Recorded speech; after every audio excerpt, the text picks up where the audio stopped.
por todo el país. Colombia está al aire. No importa el momento ni el lugar, estamos ahora y a todas horas. Te contamos la información que quieres saber cuando la quieras ver. Conéctate con el mundo. La vida en tu pantalla, las noticias en tu pantalla. Síguenos ahora. Noticias Caracol Ahora. En este Black Friday te van a sobrar opciones para combinar tu outfit, porque si usas tu tarjeta de crédito o débito BBVA en las tiendas online o físicas de Arturo Calle, recibirás 25% de descuento en las compras que hagas el 29 de noviembre. BBVA Colombia Establecimiento Bancario. Vigilado Superintendencia Financiera. Términos y condiciones en bbva.com.co sección beneficios. Yo soñé con tener grandes espacios en mi colegio, con aulas cómodas para aprender, con terminar mi bachillerato en un colegio con alta calidad educativa. Y ahora, estudiando en este megacolegio y gracias a la gobernación de Cundinamarca, siento que mi sueño se está haciendo realidad. En Cundinamarca construimos 26 megacolegios y mejoramos 314 sedes escolares. Beneficiamos 182,000 niños y niñas con el programa de alimentación escolar y somos el primer departamento en calidad educativa, según el Ministerio de Educación. Lo hicimos realidad. Gobernación de Cundinamarca. ¿Cómo lograr que el mundo nos vea con otros ojos? Entendiendo que una nación puede mirar hacia adelante, valorando la verdad por más dura que sea, escuchando lo que la gente tiene que decir y denunciando para darle voz a los que no la tienen. Hoy somos un país que trabaja en equipo, viendo de frente al futuro. Tú nos ves, Caracol TV. En Blue Radio los Black Days son en Al Costo. Aprovecha este jueves y viernes las ofertas más potentes del Black Friday en tecnología, electrodomésticos, llantas, juguetes y mucho más. Al Costo es hiperahorro en Black Days. Son las 12 del día, 14 minutos. Empezamos una hora más de Mañanas Blue cuando Colombia está al aire. Estamos en nuestra transmisión también a través de Facebook Live. Les informamos a muchos de ustedes que había una falla precisamente en el sistema de Facebook, en esta red social. Por eso mucha gente no había podido acceder al servicio de la página, pero ya nos informan desde Facebook que se está restableciendo el servicio poco a poco y que ya los usuarios pueden hacer uso de la plataforma. Por esa razón, pues ya les avisamos que ya tenemos 1,000 personas conectadas en este instante para hablar del Congreso de la República y de la responsabilidad histórica que puede tener también el Congreso de la República como institución frente al paro nacional que estamos viendo hoy en Colombia. Ayer les comentábamos que nuestros compañeros Oscar Montes y Ana Cristina Restrepo pues habían salido por el panel de opinión de cifras y conceptos como los columnistas más leídos cada uno en su respectiva región. Pero también en ese panel de opinión de cifras y conceptos se habla de los congresistas más destacados. Y entre esos congresistas más destacados llama la atención, por ejemplo, lo que pasa en la Cámara de Representantes, en donde la mayoría de los más destacados son gente joven, gente que llegó al Congreso de la República a renovar la Cámara de Representantes y que de verdad está haciendo un trabajo importante y que ahí se empieza a ver también la transformación. Entre ellos, y voy a empezar con las mujeres, se encuentra María José Pizarro, también representante a la Cámara y quien apareció como una de las representantes más destacadas según este panel de opinión de cifras y conceptos. Representante Pizarro, bienvenida, gracias por estar con nosotros en esta cabina. A ustedes, muchísimas gracias por la invitación y bueno, feliz de estar obviamente aquí en Blue, pero también a todos los oyentes que cada día se conectan con este canal. Entonces, un abrazo para todos ellos. Y además lo importante de este reconocimiento a los congresistas, a los representantes a la Cámara, es que son de diferentes colores, es decir, diferentes partidos. Y por eso me quiero ir a un partido muy distinto al de la representante María José Pizarro. Me voy para el Centro Democrático, porque otro de los representantes a la Cámara que fue elegido y que además salió como muy destacado es Eduard Rodríguez del Centro Democrático. Representante, gracias por acompañarnos. Camila, buenos días, un saludo para usted, para los oyentes. María José, felicitaciones, creo que también es de destacar su labor, que ha sido grande, que ha sido protectora de derechos humanos, y así que yo creo que su papá ya en el cielo se siente muy orgulloso de usted. Muchas gracias, Eduard, muchas gracias. Qué bueno escucharlos decirle te felicito eso. Yo a ti también, obviamente, Eduard, también te hemos visto en un talante democrático y yo creo que en la Cámara de Representantes hemos sabido centrar el debate no en un ataque personal, sino hemos entendido que somos contendores políticos, que nuestro debate es ideológico, pero de ahí para allá creo que entre todos hemos podido construir unas relaciones de respeto y en algunos casos de mucha confianza. Colombia está cambiando y hay muchos sectores que consideran que Colombia está cambiando para bien y que la ciudadanía precisamente así lo está expresando a través de las urnas y en las elecciones. Eso pasó en las elecciones regionales, pero también en el Congreso de la República, en la Cámara de Representantes. Nosotros el otro día teníamos acá, doctor Pombo, al representante Mauricio Toro, y decía, hay que decir que nosotros en la Cámara tenemos una Cámara de lujo. Sí. Y de verdad tenemos muchísimo nivel y discusiones de una alta envergadura, a pesar de que pensemos distinto. Y se nota, que es lo importante, porque que lo digan, no, pero que no se note, no, es que lo dicen y se nota. El ejemplo se ve, se palpa, se siente. Y eso es digno de admirar. Claro, pero por eso quisiera preguntarles sobre lo que piensa mucha gente, y es, ¿cuál es la responsabilidad histórica? Yo sé que ustedes están llegando nuevos a la Cámara de Representantes, son una generación que está refrescando, pero la responsabilidad histórica que tiene el Congreso de la República en ese estallido social que estamos viendo, en las manifestaciones que estamos viendo en las calles, porque aquí todos tienen responsabilidad, o todos tenemos responsabilidad, incluso también desde los medios de comunicación. María José, para usted, el Congreso de la República, pues, ¿qué papel juega en todo esto que estamos viendo? Pues digamos, el Congreso de la República tiene una serie de responsabilidades. Entre ellas, nosotros representamos en primer lugar a la sociedad, a los ciudadanos que nos han otorgado esta curul, estos espacios, y obviamente a ellos nos debemos, pero tenemos que ir más allá. Nosotros nos debemos no solamente a quienes nos han elegido, sino nos debemos a la ciudadanía. Yo creo que ese es el rol que tenemos, obviamente desde distintos sectores políticos, y todos representamos aquí, Eduard y yo, por ejemplo, dos sectores políticos completamente diferentes, pero igual yo defiendo los intereses de los votantes del Centro Democrático, así como muy seguramente, claro, espero, del sector del Centro Democrático defiendan los intereses nuestros también. Yo creo que se trata de representar a la ciudadanía. Ahí está uno de los principales errores, vamos a decir, o desconexiones con la sociedad. El Congreso, en mi criterio, y por eso he venido adelantando varias acciones, algunas de ellas, precisamente Eduard me ha acompañado, es de conectar el Congreso con los territorios y con la sociedad,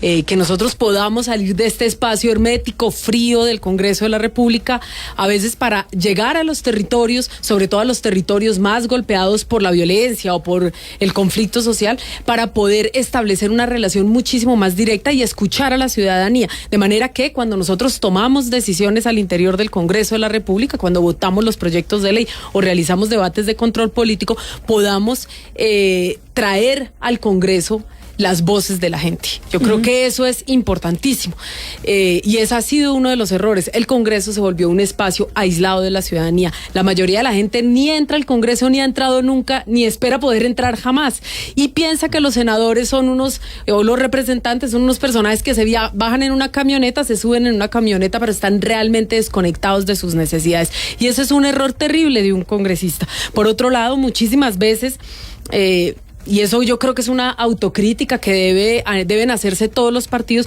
no siempre se legisla en favor de los intereses de la gente. Pues la gente siente que casi nunca. La gente siente que los congresistas los representan, pero al final obedecen a los intereses de unos lobistas, de unas grandes empresas. De quienes les financiaron sus campañas, básicamente. Y eso muchas veces se nota en los debates en el Congreso. Pareciera que no. Yo lo he dicho muchas veces, he sido absolutamente franca, y muchas veces hizo nuestro deber, y quienes, pues yo, y hablo ahí sí por mí, actuar con total autonomía, porque no recibí grandes donaciones de sectores privados, y por lo tanto cuando debo dar el debate de las TIC, sí, o cuando se debe dar el debate de otros sectores, pues lo puedo hacer con cierta autonomía. A veces uno ve sectores, yo no voy aquí a señalar a nadie, no me parece que deba hacerlo, pero a veces uno ve sectores o discusiones que están más en defensa de estos sectores privados o de estos financiadores o de los lobistas, y no de los intereses de la gente. Permítame, María José, preguntarle a Eduard Rodríguez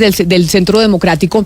Eduard, representante, ¿por qué razón ¿Por qué razón esto que estamos viendo aquí entre ustedes dos, diferencias ideológicas evidentemente, partidos completamente opuestos, no se ve entre los mayores, entre aquellos que son sus jefes? Uno los ve acá hablando y que pueden trabajar juntos, pero digamos como que una de las rupturas más grandes y de lo que nos tiene aquí así, por ejemplo, es una ruptura que hay evidente y un antagonismo entre el senador Álvaro Uribe y el senador Gustavo Petro. Yo creo que esto es otra generación, Camila. Nosotros tenemos que partir de que esta es una generación que reflexiona, que si bien es cierto tiene argumentos, tiene ideas, está dispuesto a ceder cuando una persona tiene una idea mejor que la que uno tiene. Y esto se trata, Camila, de construir lo que usted decía, construir país, construir ideas, porque al contrario de pronto de lo que dice María José, yo creo que cuando uno hace una ley, el tema es tan sensible que le puede cambiar la vida no solamente a una persona, sino a toda la sociedad. Mire, yo lo veía con la ley que hice, que además para mí es un privilegio porque por primera vez combatió la corrupción en los delitos electorales. Y eso a mí me impactó ver en Barranquilla, María José, cómo entre ellos mismos empezaron a hacer el control social entre una campaña y otra, denunciándose, todo con ocasión de lo que pasó con una congresista que pues además se escapó, pero que hoy está condenada por la Corte Suprema de Justicia por una ley que yo hice, que es la ley de delitos electorales, de la compra y venta de votos. Entonces, así, en cada una de las áreas, en cada una de las especialidades del Congreso de la República, uno tiene que entender que o va a construir o va a destruir. Y nuestra generación está llamada a un mensaje diferente, un mensaje donde todos podamos construir, donde todos nos escuchemos, pero entonces usted donde todos aportemos. Coincide, representante, que esta nueva generación, que es la de ustedes, que además son representantes destacados, como lo decía yo, así lo refleja el panel de opinión de Cifras y Conceptos, está llamada a corregir lo que hicieron mal las generaciones anteriores, que además siguen presentes en el Congreso de la República. Pero por supuesto, yo creo que, mire, uno de los temas que nosotros hemos venido construyendo es cómo combatimos la corrupción. Y en eso tenemos que dar resultados. Y en eso los partidos no se pueden equivocar. Y en eso también tenemos que aprender a ceder todos. Yo le ponía el ejemplo a una compañera que decía, es que si no es así, entonces no voto. Yo le decía, un momentico, reflexiona. Miremos, si tu argumento es mejor que el argumento de la otra persona, pues listo. Pero creo que aquí este Congreso está llamado a construir y a entender que la lucha contra la corrupción no es un tema de discurso, es un tema de hechos, es un tema de estilo de vida, es un tema de reproche ciudadano y nosotros, como principales, o mejor, como elegidos por los ciudadanos, somos los primeros que tenemos que dar ejemplo en construir leyes que realmente luchen contra la corrupción. Todos mis compañeros están que quieren empezar a preguntarles a los dos precisamente sobre cuál es el papel del Congreso de la República en medio de estas manifestaciones sociales. Y yo quizá quiero hacerles una última pregunta antes de abrir el micrófono a mis compañeros. Y estamos viendo como ejemplo incluso las manifestaciones que se llevaron a cabo en Chile. Y eso están los manifestantes en Colombia viendo cómo eso se puede llegar a replicar en nuestro país. Y una de las peticiones que se hacen constantemente es, oiga, ¿y por qué no? ¿Qué tal que los congresistas se bajen el sueldo? Se bajen el sueldo frente a las diferencias sociales que estamos viendo, que los congresistas tienen un sueldo enorme, pues comparado con lo que se gana un colombiano promedio. Ustedes que son esa nueva generación, porque esto de bajarse el sueldo, hemos hablado con los congresistas, bueno, desde que yo tengo uso de razón, que trabajo en esto, siempre hemos hablado de eso. ¿Ustedes estarían de acuerdo con una reforma que le baje el sueldo a los congresistas, María José Pizarro? Yo quería, justo antes de responder esta pregunta, hacer una acotación, y es que yo siento que la característica de la movilización social en Chile es completamente diferente a las características que tiene la movilización en Colombia. Yo estuve hace 8 días en Santiago de Chile precisamente y veo diferencias abismales, desde el origen hasta la forma en la que se ha desarrollado la movilización. Y yo creo que nosotros en Colombia debemos resaltar esas diferencias, porque si no vamos a creer que estamos como una especie de contagio y de caos social que no se está presentando de la misma manera en nuestro país. Tuvo unos brotes de violencia el primer y segundo día del paro en Cali y en Bogotá. Tal vez alguna cosa sucedió ayer en Bucaramanga, pero realmente no está las características y el desarrollo social y el origen de la movilización son completamente diferentes. Eso por un lado, yo creo que es importante resaltar. Por otro lado, yo siento que este tipo de medidas si se adoptan, tienen que tener dos condiciones. Por un lado, y tenemos que tener bajar claro, el sueldo a los congresistas. Sí, se baja. Yo a priori no estoy en desacuerdo. Creo que tenemos 40 salarios mínimos, es lo que recibe un congresista, pero no todo es de salario, y eso también tiene que entenderlo la gente. Un porcentaje muy alto es de gastos de representación, por ejemplo, y si le bajas el salario está más o menos, Eduard, si no estoy mal, en 7 millones, 8 millones el salario como salario. Entonces, cuando dice bajarle la mitad, se bajaría sobre esto. Esto claramente afecta, por ejemplo, a los magistrados de la Corte Suprema, a otras ramas del Poder Público que también, que digamos, sus salarios se ajustan a los salarios de los congresistas. Y además, tenemos que ver, por ejemplo, Chile, y vuelvo al ejemplo de Chile. En Chile tienen uno de los salarios más altos, pero además de eso a ellos se les divide los gastos de representación, vamos a decirlo aquí, del salario, y ellos reciben por cuenta de ese salario la posibilidad de poder impulsar sus propios trabajos políticos y sociales. Nosotros, la mayoría de nosotros, o por lo menos yo hablo por mí, el gran porcentaje del salario que recibimos nosotros lo utilizamos precisamente para el trabajo social. ¿Qué hacemos? Pagamos los refrigerios, nos transportamos por todo el país, muchos de nosotros viajamos a sectores donde además, yo soy representante por Bogotá, pero por ejemplo Huila u otros departamentos no tienen representación de la bancada alternativa, entonces hay requerimientos, en fin, yo creo que hay que sopesarlo, pero no podemos venderlo como una medida populista porque suena muy popular, que los congresistas se bajen el sueldo, entendiendo que yo estoy de acuerdo con que nosotros ganamos vamos a decir, en total nosotros recibimos y administramos un salario que en teoría se podría dividir, porque una cosa es el ejercicio político que realizan los congresistas y otra cosa es el salario. Claro, pero representante, acuérdese que incluso eso estuvo en la consulta anticorrupción, ese era uno de los puntos, y creo que el punto que más votos recibió precisamente. Porque es un tema popular, obviamente, porque recibimos un sueldo, 40 salarios mínimos, pero esos 40 salarios mínimos no todos son del salario, es que por eso a veces yo no sé si Eduardo coincidiría conmigo. Pero los voy a interpretar así rapidísimo, porque aunque yo estoy de acuerdo hay argumentos populistas sin duda, pero es que voy a cabalgar sobre los mismos argumentos que ustedes dos acabaron de ofrecernos. Ustedes son los representantes de un pueblo, es más, están invitando a que el pueblo sea cada vez más conectado y esté cada vez más conectado con el Congreso. Ustedes son los representantes, ¿ustedes no creen que deberían entonces ganar lo mismo que la gran mayoría de ese pueblo? Yo estoy de acuerdo. ¿Un salario mínimo? A ver, Eduardo Rodríguez. Bueno, yo creo que aquí es cuando empieza, digamos que a profundizarse el debate. Uno, nosotros presentamos un proyecto de acto legislativo para rebajar los salarios, que pues fue negado y lo hemos presentado reiterativamente. Entonces es dijimos, que hay una imposibilidad de autorregularse. Exactamente, porque no solamente eso, sino que también hay un tema internacional de derechos laborales, bueno, en fin, eso hay una serie de elementos. Dos, después de eso nosotros dijimos, bueno, listo, congelémoslo por 5 años. Congelarse el salario. Y también no lo quisieron aportar. Pero no lo quisieron aprobar en el Congreso de la República. Que eso es parte de las demandas que el ciudadano quiere. Eso es parte de lo que profundicemos un poquito el debate, Camila. Realmente los corruptos, y te lo voy a decir, ¿los corruptos viven del salario? O sea, yo te lo digo porque nosotros de hecho los jóvenes, pues María José sabe, nos pasó en un evento en Cartagena donde estábamos, ¿será que ya consignan todos que somos completamente transparentes, que no robamos un peso, que protegemos el erario público? Estábamos esperando, era nuestro sueldito, y nuestro sueldo, como tú dices, María José, tiene también varias reivindicaciones, y es que son 28 millones de pesos, pero realmente llegan alrededor de 19 millones de pesos porque están grabados, y bien que 18. los graben. 18 millones de pesos creo que llegan, y bien que los graben. La pregunta acá es, ¿por qué no pensamos en mejorar la calidad de vida de los ciudadanos mejorándoles el salario? Es que aquí el problema no debe ser de pobreza, aquí debe ser de riqueza, y ojalá todos tuvieran un salario así, y ojalá, y yo creo que a veces este salario, por ejemplo, me permite al magistrado decirle, señor, es que usted no tuvo que haber sido corrupto, porque yo a usted como Estado le pago muy bien.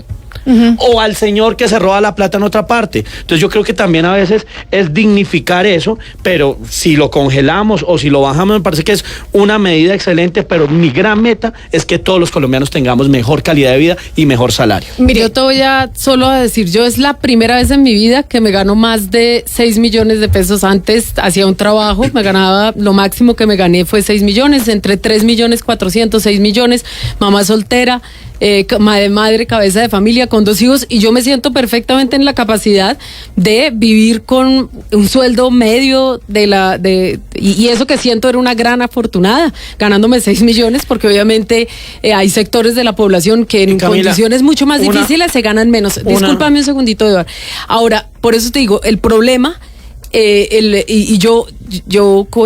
digamos, hay un debate que debe profundizarse allí por 2 razones. Tú ganas, hoy ganó un poco más. Lo que te digo, muchas veces nosotros los viáticos cuando salimos de viaje pagamos absolutamente todo, cubrimos refrigerios, campañas, por ejemplo, y no se ha diferenciado ese salario. Yo creo que sería honesto que esos gastos de representación se diferenciaran del salario para que tú pudieses, es decir, también hacer un ejercicio de transparencia con la gente. Si no, siento que la gente tiene la sensación de que uno coge todo ese dinero, se lo embolsilla, y esa no es la realidad. Claro. Yo pienso que debe hacerse un ejercicio de transparencia también al interior del Congreso, y el ejercicio de transparencia también va por poder comunicar de manera accesible, fácil, lo que se realiza. La gente no tiene ni la más remota idea realmente de las labores que realizan los congresistas que trabajan. Hay muchos que realmente... Claro, pero representante, yo no quiero centrar esta discusión en que si se les debe bajar el sueldo a los congresistas o no, porque de eso no se trata. Estoy de acuerdo con la medida, sí.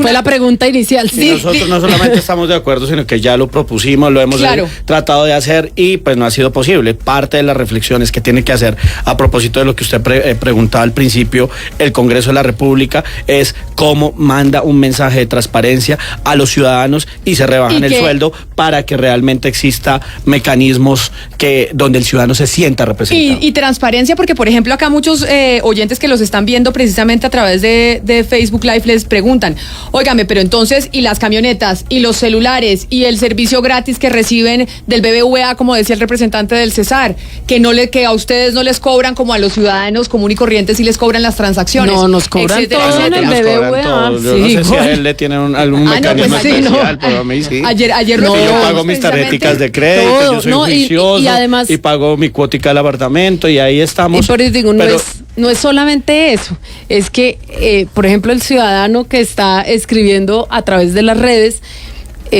nosotros nos cobran los mismos servicios en el BBVA o en el banco. Yo, por ejemplo, no he hecho nunca uso del celular que me han entregado. Yo lo entregué. Las camionetas las tengo porque recibo amenazas. La semana pasada recibí una amenaza de las Águilas Negras, donde o sea, cada rato recibimos panfletos y hay quienes, no todos. Y en eso sí creo que ahí sí coincido con David. Y voy a decirte que un segundito. Hay congresistas que no tienen el mismo riesgo de seguridad que otros. Y hay unos, yo por ejemplo no acepto policía. Yo tengo gente de la UNP, de mi confianza, para mi seguridad, y cuando ellos viajan también pago muchísimas de sus cosas. ¿Por qué? Porque ellos reciben un salario realmente, y ahí esas son cosas que deben revisarse. Nosotros supuestamente recibimos los escoltas nuestros, no solo somos nosotros, tienen nivel de riesgo 2. Los magistrados, el presidente de la República, inclusive sobre todo el Estado se basa sobre el salario que puede recibir el que fue lo que hizo el expresidente César Gaviria incluso en la Constitución del 91, que ahí se llegaron los salarios de todos. La mejor forma de reivindicar eso, trabajando realmente, siendo juicioso, siendo honesto, siendo transparente, luchando contra la corrupción, diciendo las cosas por su nombre. Mire, María José dice algo que a mí a mí, por ejemplo, ¿cuál es el deber ser? Que uno pueda andar libre por la calle, ojalá que no necesitaras una camioneta blindada, ¿para qué? A mí el MRP, o sea, el ELN, me tenía un atentado después de la bomba del Andino.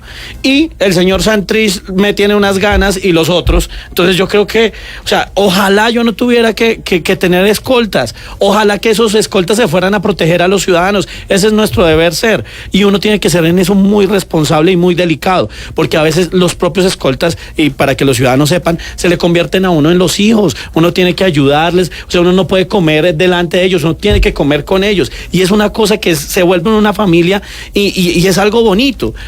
Pero es para que los ciudadanos también entiendan que eso no son lujos ni privilegios. Nos toca. Pero mire, María José Pizarro y usted, representante Eduard Rodríguez, decían, la única manera de generar un mensaje distinto con el ciudadano es trabajando. María José decía, oiga, que el ciudadano se sienta cercano al congresista, se sienta cercano al Congreso, incluso desde las regiones. Nosotros aquí en Mañanas Blue, cuando Colombia está al aire, tenemos voces desde las regiones precisamente por eso, para que esto no se sienta solo en Bogotá. Y Hugo Mario Palomar es mi compañero precisamente en Cali, en el Valle del Cauca. Hugo Mario. Oiga, Camila, es que pues todos sabemos, son muchos los problemas de gobernabilidad que hoy tiene el presidente Duque, pero pensamos algunos que esos problemas en parte se debe a que no tiene mayorías en el Congreso y que esa mayoría no las tiene por cuenta de que no le ha dado participación a los congresistas en su gobierno, entiéndase, mermelada. Ustedes, congresistas, María José, Eduard Rodríguez, ¿piensan que este gobierno podrá terminar felizmente su periodo sin un Congreso amigo, sin un Congreso que le apruebe las iniciativas y sin enmermelar a los representantes y senadores? Mermelada que además es fruto de su propio invento, ¿no? Porque en el Centro Democrático fue donde se inventaron el tema de la mermelada, pero eso puede ser participación política también, María Hugo. Camila, yo creo que la mejor reforma política que se ha hecho en los últimos 40, 50 años es que no se le dé mermelada a los congresistas. Porque yo creo que lo público es sagrado y tenemos que protegerlo. Y eso no tiene que ser un discurso, eso tiene que ser calidad de vida. Y mira que esto nos ha permitido ahora encontrarnos en las ideas y debatir sobre las ideas. Hoy el Congreso, la Cámara de Representantes no es la misma que yo viví hace 2 años. Donde hace 2 años no decían ni pío. María José, es que eran calladitos, eran todos sí señor, no señor, sí señor, no señor. Lo que llamamos pupitrear era pero una cosa exagerada. Entonces yo creo que esa reforma ha servido para debatir, para que el Congreso vuelva a realzar sus tesis y para que los ciudadanos también le puedan exigir al Congreso qué es lo que piensa y cómo votan. Mire, ya voy a venir con la respuesta de María José Pizarro sobre la mermelada y de muchas preguntas que tienen, no solo en Cali, sino también en Medellín, en Barranquilla y muchos oyentes. Voy a hacer una pausa porque tenemos pues los que pagan nuestro salario, doctor Pombo, los anunciantes. Entonces tenemos una pausa, pero no se muevan, ya regresamos porque tenemos la respuesta sobre si creen, sobre todo usted, doctor Eduard Rodríguez, si va a poder el presidente Duque finalizar su periodo teniendo algún manejo en el Congreso de la República cuando no tiene las mayorías. Ya vuelvo. Colombia está al aire.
Con la firma del contrato, terminó el proceso de selección que tomó más de 14 meses. Le damos la bienvenida a Metro Línea 1 SAS, la sociedad china que acaba de firmar el contrato para construir y operar la primera línea del metro de Bogotá. Y para los que no entienden mandarín, lo que escuchó fue subámonos porque arrancamos. Conoce más en metrodebogotá.gov.co. En carro123.com compramos tu carro y te pagamos el mismo día. Así de rápido es con Carro 123.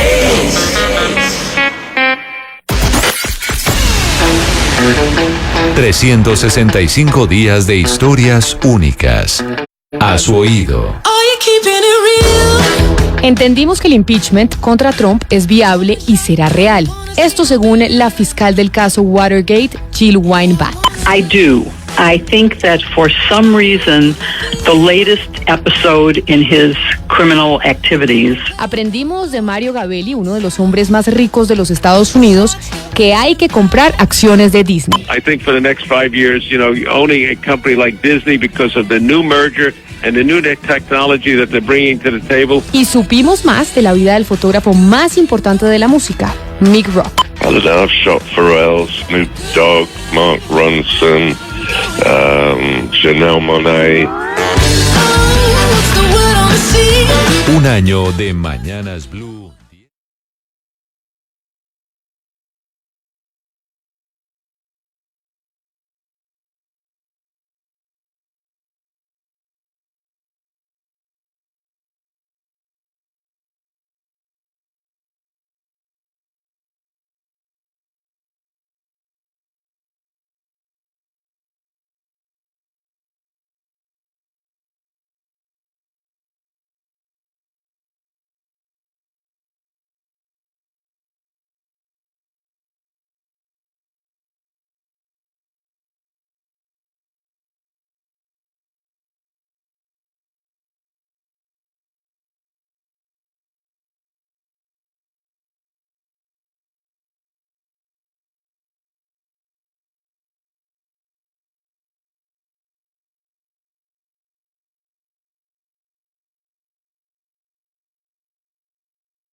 Diferentes partidos, María José Pizarro y Eduard Rodríguez, para hablar precisamente de la responsabilidad histórica del Congreso de la República en estas manifestaciones sociales que estamos viendo. Y ya que esta es una sección económica, yo no quiero centrar el debate, representante Pizarro, ni mucho menos en el tema del salario de los congresistas, porque no nos vamos a quedar ahí. Pero ahí preguntaba antes mi compañero desde Cali, desde el Valle del Cauca, Hugo Mario Palomar, sobre la representación en el Congreso de la República y las mayorías que tiene el presidente Iván Duque y la gobernabilidad sin falta de mermelada. ¿Usted cree que ese realmente ha sido el problema del presidente, que no ha tenido la posibilidad de repartir participación burocrática en el Congreso de la República? Pues bueno, yo voy a decir algo en lo que muy seguramente no vamos a coincidir esta vez con Eduardo. Pero todo tiene que coincidir. No, igual no coincidimos en muchas cosas, pero ese no es ningún problema. Yo creo que Duque tiene muchos más problemas que la relación con el Congreso de la República. Tiene un problema serio de relación y de diálogo con la sociedad, y eso se está evidenciando por lo menos con un sector amplio de la sociedad. Ese es un problema que él tiene. Ahora, con el Congreso de la República, yo creo que no han sido asertivos en la forma en la que se han relacionado con el Congreso. ¿Por qué? Y te voy a decir, independientemente de la bancada independiente, que a veces yo no sé por dónde se mueve, sí, hay unos que la tienen bancada muy independiente, claro, recordemos que es partido de la U, Cambio Radical. No, partido de la U es de gobierno. Entonces Cambio Radical Cambio y Partido Radical Liberal. Y Partido Liberal. Que a veces se mueven de una manera extraña. Yo, por ejemplo, no espero ningún tipo de representación en el gobierno, pero sí espero dialogar.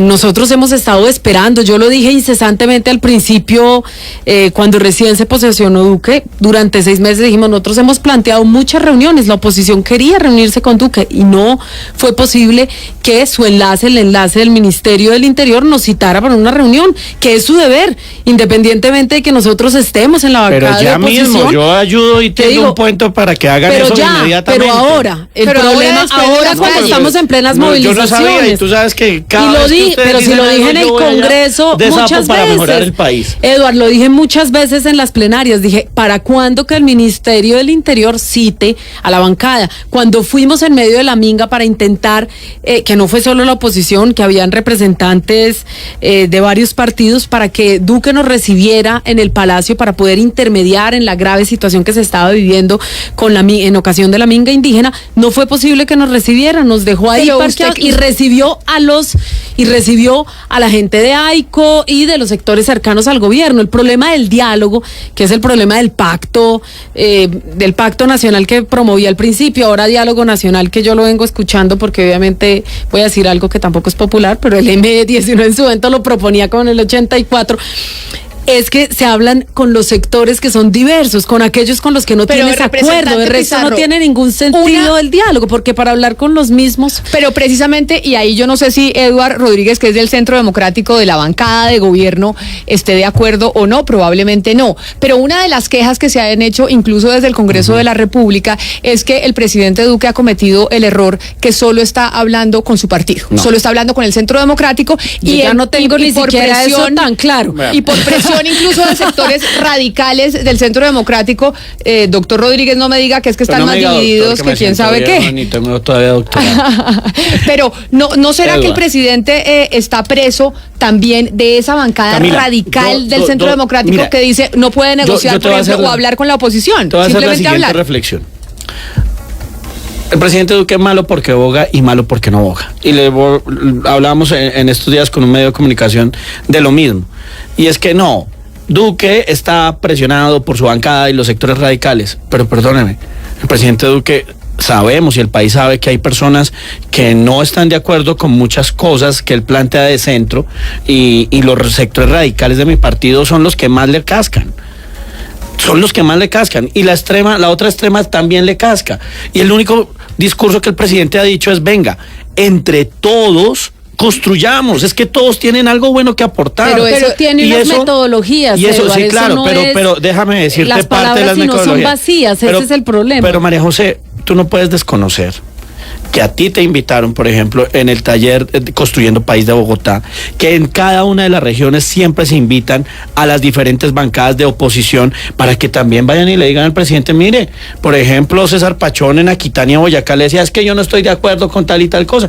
Y el presidente le respondía en el debate democrático, que además es televisado, donde hay muchas personas. Lo que pasa es que nosotros tenemos que aprender a romper esquemas. Y ¿sabe qué, María José y Camila?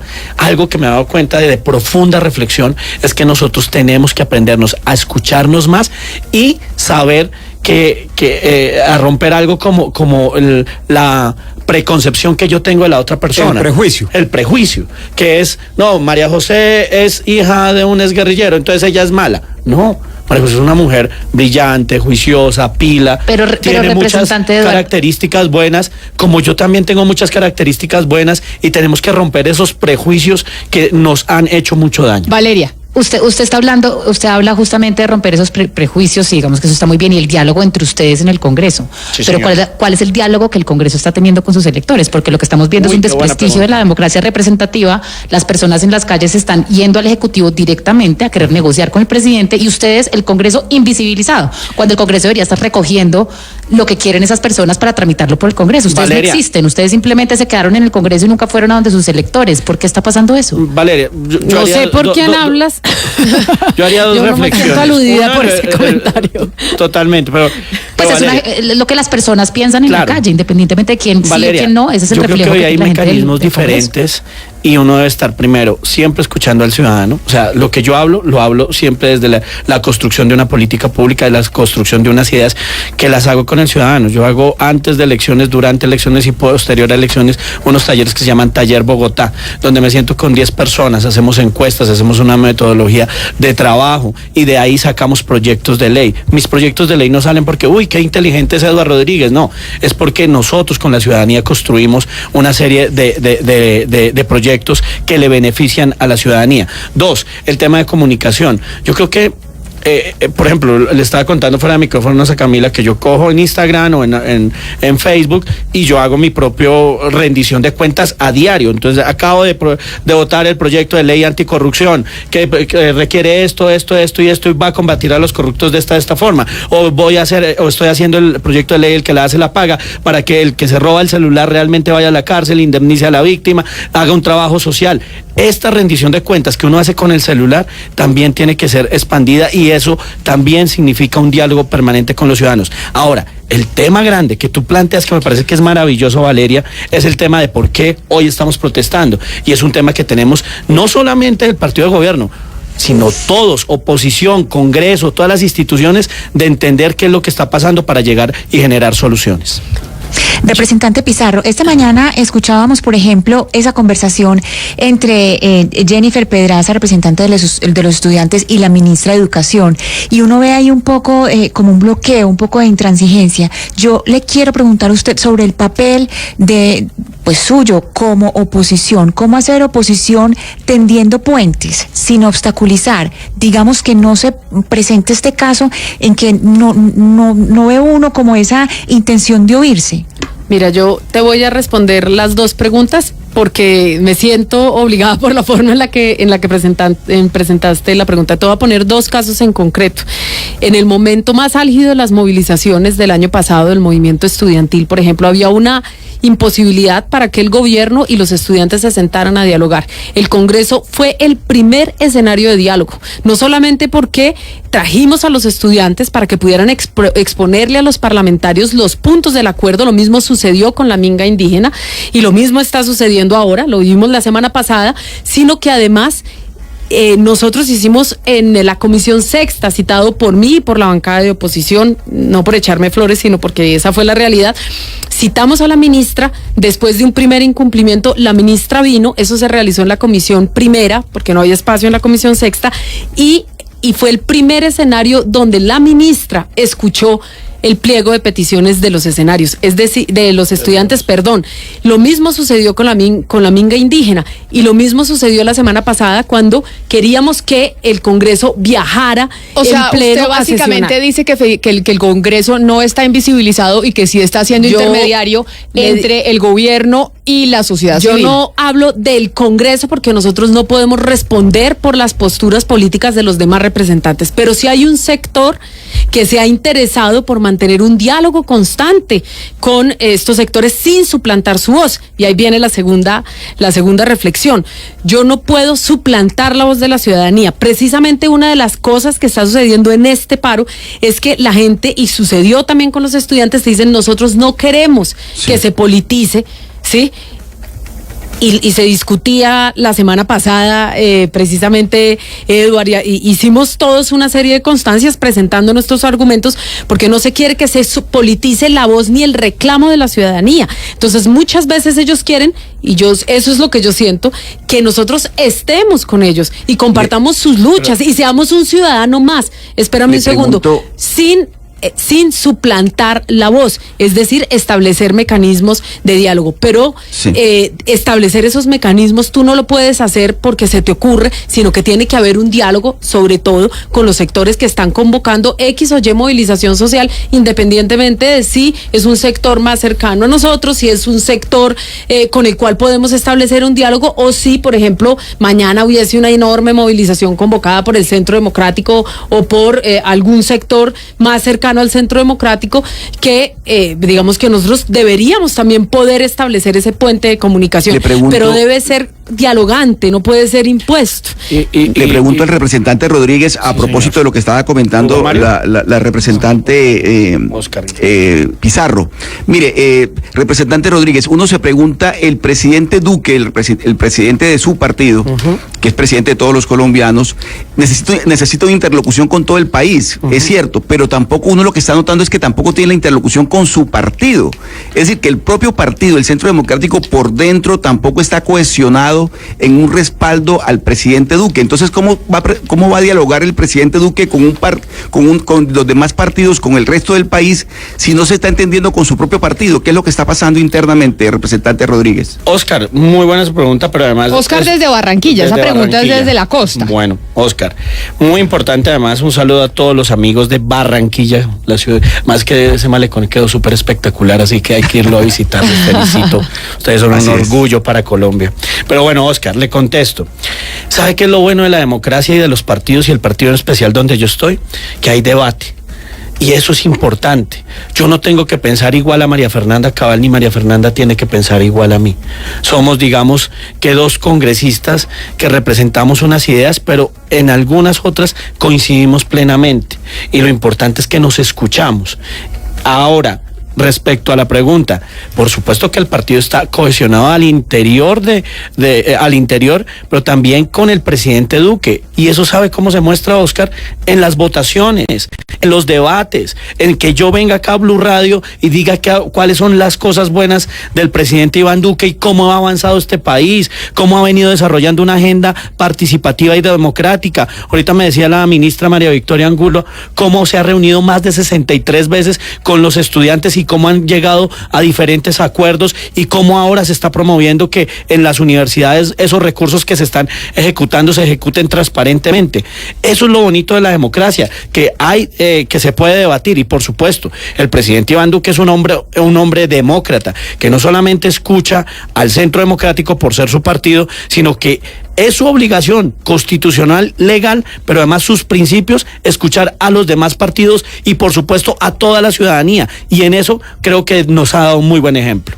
Mire, yo no los quiero dejar ir sin que antes ustedes se piensen un mensaje para la ciudadanía, un mensaje para la gente que está en las calles, para la gente que está en ese paro, porque teníamos nosotros una pregunta más temprano, doctor Pombo, es, oiga, ¿puede pasar que los líderes del paro digan sí, se levanta el paro y la gente sigue en las calles y la gente no sigue a esos líderes del paro que están allá negociando y hablando con el gobierno nacional? Parece que puede existir una desconexión entre aquellos líderes del paro y la gente que está en la calle, pero no se me vayan, porque quiero que los dos, cada uno, le mande un mensaje a esa ciudadanía y que diga, oiga, tal vez el Congreso sí está aquí y sí puede servir de intermediario. Colombia está al aire. Y seguimos acompañando.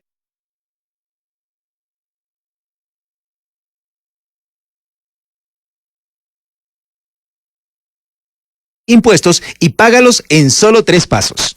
El año se fue muy rápido, tan rápido como pagar tus impuestos con Bancolombia en solo 3 pasos. 1. Consulta cuáles impuestos debes pagar para quedar al día. 2. Págalos a través de los canales habilitados de Bancolombia. 3. Aprovecha un 30% de descuento en los intereses haciéndolo con tus tarjetas de crédito Bancolombia. Conoce los términos y condiciones del descuento y encuentra nuestros canales habilitados en www.grupobancolombia.com/impuestos. Es el momento de todos. Bancolombia. Vigilado Superintendencia Financiera de Colombia.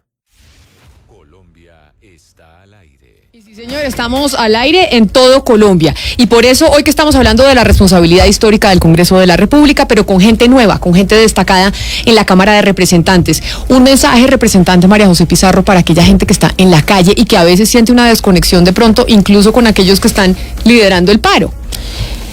Es que precisamente esas son las diferencias, lo que yo noto en las calles. Uh-huh. Hay obviamente un sector que ha tenido la capacidad de convocar y de movilizar a un sector enorme de la población. Pero a esto se han sumado múltiples demandas, que muchas de ellas sobrepasan el pliego de peticiones del Comité del Paro. Se han sumado ambientalistas, se han sumado las mujeres, se han sumado los afros, se ha sumado el movimiento indígena, por ejemplo, y no todos comparten el mismo pliego. Es decir, yo sí coincido en que debería conformarse o convocarse también por los propios dirigentes del paro a un comité ampliado, es decir, cuáles son los sectores que hoy no tienen representación en ese comité, porque si no, inevitablemente hay un sector de la población que no se va a sentir representado y va a salir a las calles. Lo mismo sucede en el Congreso de la República. Yo siento que una de las grandes falencias que tiene el Congreso es la falta de diversidad de voces, es un equilibrio entre las fuerzas políticas. ¿Por qué? Porque el debate muchas veces se ve cercenado, se corta, porque se imponen las mayorías. En cambio, creo que si hubiese más diversidad, tendríamos que convencer al otro. Para poder ganar o para poder pasar un proyecto de ley, yo tendría que poder argumentar de tal manera que tengo que convencer a Edward de mis argumentos, y lo mismo sucedería al contrario, y por lo tanto es un debate sobre las ideas y gana el país. Y eso es lo que creo sucede afuera y adentro. Uh-huh. Nosotros tenemos que tener una sociedad más organizada, tenemos que tener un diálogo fluido con la sociedad, con sectores diversos de la sociedad, y propiciar ese diálogo. Yo sí felicito a quienes desde las comunidades, desde las localidades están citando asambleas, a cabildos, a espacios de participación, porque canalizan por ejemplo, la rabia que muchas veces se presenta, la canalizan en discusiones que son necesarias, construyen comunidad, que es otra de las cosas que se ha perdido, y por lo tanto podemos nosotros recoger, y esa es la invitación que nosotros hemos realizado a través de las redes sociales, estamos dispuestos a recoger esas observaciones que construyan sectores sociales o la comunidad desde lo barrial. Creo que ese es el mejor mensaje. Si nosotros hacemos eso, podremos entregarle o a Iván Duque o a quien sea, esos pliegos que van más allá del Comité del Paro, pero que efectivamente van a poder, obviamente, desarrollar ese diálogo nacional que se propone, pero de manera efectiva. Es cuestión de metodología. Nosotros sí convocamos a la sociedad y yo tengo toda la disposición de ir a donde me llamen, como lo he venido haciendo, para recoger propuestas que se canalicen de manera ordenada, de manera pacífica, de manera tranquila y comunitaria. Necesitamos cohesión comunitaria. Representante Eduardo Arias, se me acaba el tiempo. Perdóneme. Eduardo Rodríguez, se me acaba el tiempo. Su mensaje, precisamente. Yo creo que nosotros tenemos que aprender a ser más generosos y a dejar las prevenciones, Camila. Generosos para entender que con humildad... Usted me dijo María Camila, acá me están recordando. Camila. Entonces aquí Camila estamos Inés, de una. Camila Inés, acuérdese que yo soy Camila Inés, sí señor. Adelante, representante. Camila, entonces cuando digo tenemos que aprender a ser más generosos, dejar las prevenciones y entender que en la otra persona existe un ser humano igual que uno, que tiene los mismos derechos, que tiene los mismos miedos, que tiene las mismas necesidades. Y eso empieza a generar construcción de país, también por el respeto, porque nosotros no podemos seguir con esa desunión y con ese odio, tratándonos, usted es de izquierda, usted es de derecha, usted es malo, usted es bueno. No, yo creo que tenemos que aprender a construir país, a escucharnos más. Y por último, yo quiero dejarle un mensaje, y es que mi derecho, Camila, llega hasta donde llega su derecho, y yo no puedo vulnerarlo, y tengo que entender que si usted quiere protestar, se lo respeto, pero que si yo no quiero protestar, también me lo respete. Y lo digo por miles de ciudadanos que también se están viendo afectados, y por lo mismo diría que el gran legado para Colombia es que esta nueva generación entienda que cuando protesta tiene que respetar los derechos de los demás y tiene que dejarle moverse, que pueda ir, que el empresario pueda hacer sus eventos, que no ataque a los demás porque está o no está con el paro. Yo quiero añadir una cosita mínima. Tenemos que hablarle a esta nueva generación, quienes están en la calle movilizándose. Es una nueva generación que no se ha sentido escuchada, que está reclamando por unas condiciones diferentes para nuestro futuro. Si las nuevas generaciones no están en esta conversación, no hay posibilidad alguna de que podamos materializar. Es su futuro el que ellos están reclamando, y es nuestro calidad deber. De vida. Esta nueva generación quiere trabajar. Parecen en campaña ustedes dos. No es campaña. Menos mal no estamos en campaña. Que tenemos que construir, y ojalá tengamos esa generosidad entre todos de ceder y construir. Representante María José Pizarro, representante Eduardo Rodríguez, muy bien, a los Camila. dos, mil gracias. Las nuevas generaciones en el Congreso de la República, hoy hablando de la responsabilidad de esa institución en medio del paro nacional. Es la 1:03 p.m. A mí me disculpa mi compañero Ricardo Espina, ya viene con toda la información, con toda la información de lo que está pasando aquí escuchando en el la país. de campaña de los dos, muy bien. Sí, mejor dicho, empezaron las campañas. Pero no es campaña, es verdad, son valores, son convicciones. Ya llega, usted lo sabe. ya llega Ricardo Espina y Meridiano Blue con toda la información de Colombia y del mundo. Ustedes, mil gracias por acompañarnos.